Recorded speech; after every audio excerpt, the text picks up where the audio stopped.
everyone, what's going on? Thanks for tuning in to Relevant Jukebox, and today we're going to talk about the latest album from Darkside, Spiral. So this is the second full-length album from the experimental electronic duo consisting of Nicholas Jar and Dave Harrington. Over the past couple years, Nicholas Jar's been involved in some of my favorite electronic and ambient projects, whether it's under his Against All Logic moniker or even the experimental releases under his own name recently. I mean, he's just been on a tear with everything he's touched. But you know what's not that interesting? This album, unfortunately, for some reason, I just can't recall like anything that happens across this album, even after a couple run-throughs, maybe outside of the lead singles that promoted it. I'm talking about tracks like The Limit and Lawmaker, of course, both of which have these like nocturnal and very sneaky, catchy grooves that they lock into. I mean, especially on Lawmaker. I mean, the lead melody on that one will just draw you right in and you'll stay there for the whole progression of the track. At least I will. And I almost get like sort of like Lynchian vibes off of the atmosphere at times, like on these tracks in particular, but you know, and on some other spots on the LP. But man, I don't know, like the rest of this LP outside of those singles that stuck out to me, it's just so forgettable and like extremely stale. Take the opening track, for example. I mean, I do like the sonic experimentation on here. It's got some really nice,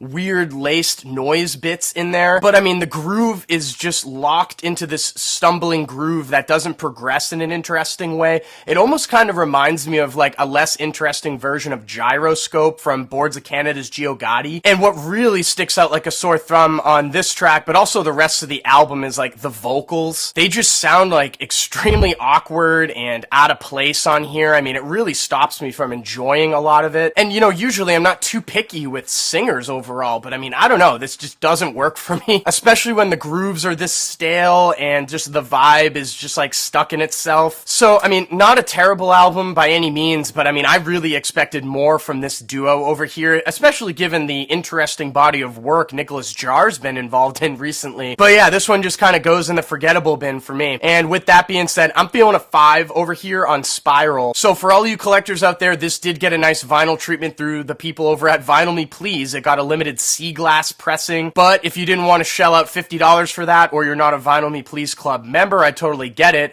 There is a limited white variant that's up for sale through Matador's web store. So I have links to both down below in my description box. And if you have listened to this Darkside album already, let me know what you thought about it in the comment section down below. And as always, thank you so much for watching. Make sure to like and share, and if you want more content from me, hit that subscribe button. Peace.